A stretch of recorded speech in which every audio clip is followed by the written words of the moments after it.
지난 2017년 초 사드 배치에 따른 중국의 경제 보복이 시작되었습니다. 중국의 보복은 예상보다 집요하고 광범위했습니다. 그리고 사실상 아직도 끝나지 않았습니다. 사드 부지를 댄 롯데그룹은 중국 내의 롯데마트 99개의 점포를 모두 닫아야 했고, 잘 나가던 화장품과 한류 콘텐츠는 불매의 대상이 되었으며, 단체 관광객은 한국 방문이 금지돼 우리에게 21조 원 이상의 손해를 안겨주었습니다. 지금 80%를 넘나드는 우리의 반중의식도 이때 본격 싹트게 됐죠. 그런데 우리뿐 아닙니다. 중국은 전 세계를 대상으로 지나치다 싶을 정도로 사사건건 눈에는 눈, 이에는 이식으로 맞서고 있습니다. 이 때문에 생긴 온갖 외교적 마찰로 중국 역시 이미지가 악화되는 상당한 손해를 보고 있습니다. 그럼에도 중국은 아랑곳하지 않습니다. 왜 이러는 걸까요? 이 배경에는 DNA처럼 중국인들의 뼈에 새겨진 복수 문화가 있습니다.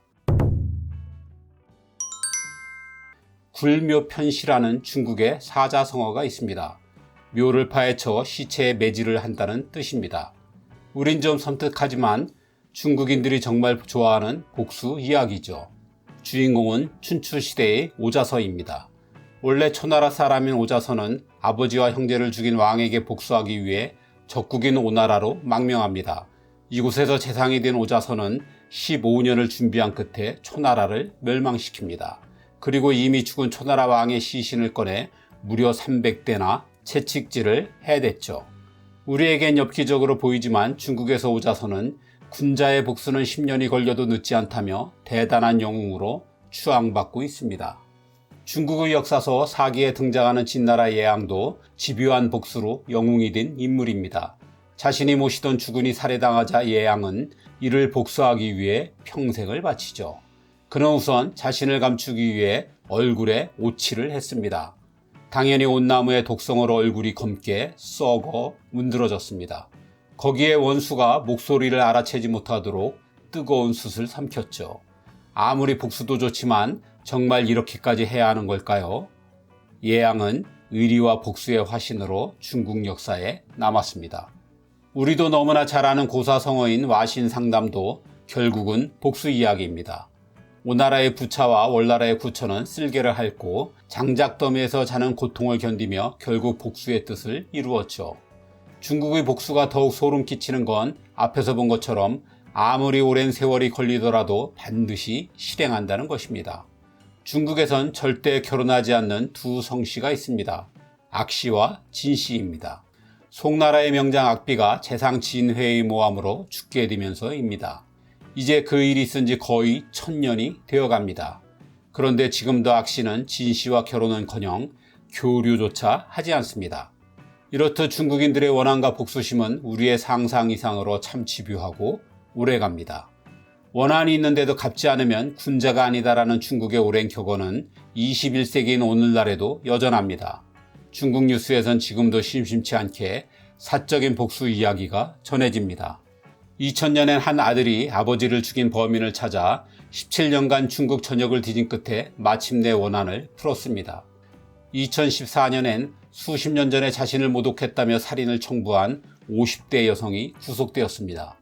2019년엔 허난성 로양에서 일가족 4명을 몰살시킨 한 청년이 종신형을 선고받았는데 23년 전의 아버지 죽음에 대한 복수였습니다. 중국의 심각한 사회 문제 중 하나로 무관심이 있습니다. 노인이 갑자기 길에 쓰러져도 아이가 길을 잃어도 못 본 척 한다는 것입니다. 심지어 폭행이나 뺑소니 사건을 목격해도 경찰에 신고하는 사람조차 없다는 보도가 자주 있습니다.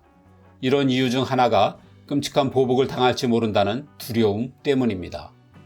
거리에 복수해 드립니다라는 대행업체의 광고문이 간혹 붙는 것만 봐도 복수 문화가 중국에 얼마나 깊숙이 자리하고 있는지 짐작할 수 있습니다. 중국인들의 복수에 대한 집착은 국가적인 차원의 외교에서도 다르지 않습니다. 중국은 프랑스가 티베트 지도자인 달라이라마를 만났다는 이유로 구입하기로 했던 비행기 150대를 취소해버렸습니다. 노르웨이는 반체제 인사를 노벨 평화상 수상자로 선정했다는 이유로 연어 수출을 금지당했습니다. 일본은 센카쿠 열도 분쟁으로 히토류 수입을 거절당했고, 필리핀은 남중국해의 영유권 분쟁으로 바나나 수출길이 막혔습니다. 캐나다는 중국 기업의 규제 문제로 카놀라유 수출이 금지당했고, 호주는 팬데믹 기원을 두고 중국과 말다툼을 벌이다가 돌연 석탄 수출이 전면 취소되는 보복을 당했습니다. 중국에겐 미국이라고 다르지 않습니다. 미국의 규제에 자존심이 상한 중국은 이를 갚기 위해 바로 보복에 나섰습니다. 이게 지금의 미중 갈등이죠. 다만 지금까지 상대와는 체급이 너무 달라 고전하는 중입니다. 작은 손해에도 발끈하여 사사건건 보복에 나서는 건 장기적으로 중국의 큰 손해임을 중국 지도부도 모르는 바가 아닙니다. 여기에 중국 공산당의 고민이 있죠. 맞대응하지 않으면 복수를 피하는 비겁자로 인식돼 중국 공산당의 지지도가 떨어질 게 뻔하기 때문입니다. 그럼 중국인의 피엔 복수심이 흐른다는 말이 있을 정도로 유별난 중국인들의 복수 정신은 어떻게 만들어진 걸까요? 그 근본은 유교입니다. 유교가 어지린을 도덕적 기준으로 삼는 이념임을 고려할 때 조금 뜻밖이라고 생각하실지도 모르겠습니다. 하지만 유교의 경전이라 할 논어에 나오는 이덕 보원 논쟁이 그 시작점입니다. 어떤 사람이 공자에게 물었습니다. 은혜로 원한을 갚으라는 노자의 말을 어떻게 생각하십니까? 그러자 사회적 윤리를 중시하는 공자는 덕으로 원한을 갚는다면 은혜는 무엇으로 갚을 것인가 라고 되물으며 은혜는 은혜로 갚고 원한은 고듬으로 갚아야 한다고 답했습니다. 여기서 문제는 고듬이 무슨 뜻이냐는 것입니다. 눈에는 눈, 이에는 이식의 맞대응은 아니라는 뒷사람들의 해설이 있긴 합니다. 하지만 그에 상관없이 사람들은 이를 복수라고 받아들였습니다. 그럴 만도 한 것이 이후의 여러 유교 경전과 추석서 곳곳에 복수를 암시하는 구절이 여럿 등장하기 때문입니다. 유교의 주요 경전인 예기에는 아버지의 원수와는 같은 하늘 아래에서 살 수 없으니 죽음으로 복수해야 한다라는 뜻이 담겨 있습니다. 춘추의 추석서인 춘추공양전에는 한 발 더 나가 시해당한 군주의 복수를 하지 않으면 신하라 할 수 없고 살해당한 부친의 복수를 하지 않으면 아들이라 할 수 없다고 되어 있습니다. 유교가 중국의 지배 이념이 되면서 경전의 영향으로 복수를 하지 않으면 비겁한 자로 멸시당하는 사회 분위기가 만들어진 것이죠. 그러면서 복수의 범위도 점점 더 늘어 군주와 부친에서 가족과 친족, 친구로까지 확대되어 갔던 것입니다. 더구나 중국은 오랜 세월 잦은 전쟁에 시달렸고 왕조 분열을 겪었습니다. 이로 인해 법의 보호를 받지 못하는 시대가 길어지면서 개인과 집단 차원의 처절한 복수는 스스로를 지키는 건 물론 억울함을 풀 수 있는 유일한 수단이기도 했습니다. 워낙 땅이 넓어 통일 왕조 때조차 행정력이 미치지 못해 법보다 주먹이 가까운 지역도 많았지요. 여기에 불교의 영향도 한몫했습니다. 원래 불교의 가르침은 살생하지 말라와 원수에게도 자비를 베풀라입니다. 하지만 중국인들은 이보단 불교의 윤회와 인과응보를 복수와 접목시켰습니다. 그 바람에 복수는 성공할 때까지 대를 이어서 계속해야 하는 더 지독한 행위가 되었습니다. 물론 사적인 복수는 힘들게 세워놓은 통일왕조의 법질서를 흔들 수 있다는 점에서 만만치 않은 골칫거리였습니다. 하지만 복수는 부친을 위한 것이라는 점에서 효, 군주를 위한 것이라는 점에서 충 등 유교가 가장 중시하는 두 덕목과 연관되어 있습니다. 이 때문에 다른 범죄와 같은 취급을 할 수 없다는 지배층의 암묵적인 동의가 있었죠. 그래서 아무리 잔혹한 복수극을 벌였더라도 대개는 정상 참작을 받을 수 있었습니다. 이렇게 중형을 피하게 되면서 중국에선 복수가 더 성행하게 되었습니다.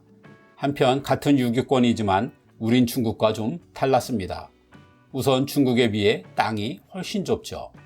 그만큼 행정력이 두루두루 미치면서 강력한 중앙집권적 정부를 가지게 되었습니다. 이런 나라에선 정부의 권위를 세우기 위해서라도 법을 초월하는 사적인 복수가 용납되기 어렵습니다. 거기에 통일왕조의 수명이 길어 내부 갈등이 적은 편이었죠.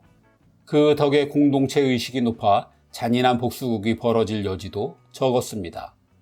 복수를 마친 후 땅이 넓어 숨어 지낼 곳이 많은 중국과 달리 우린 도망칠 데도 별로 없었죠. 그래서 복수보단 정으로 용서를 베푸는 중국에 비해 좀 더 너그러운 문화가 만들어졌다고 할 수 있습니다.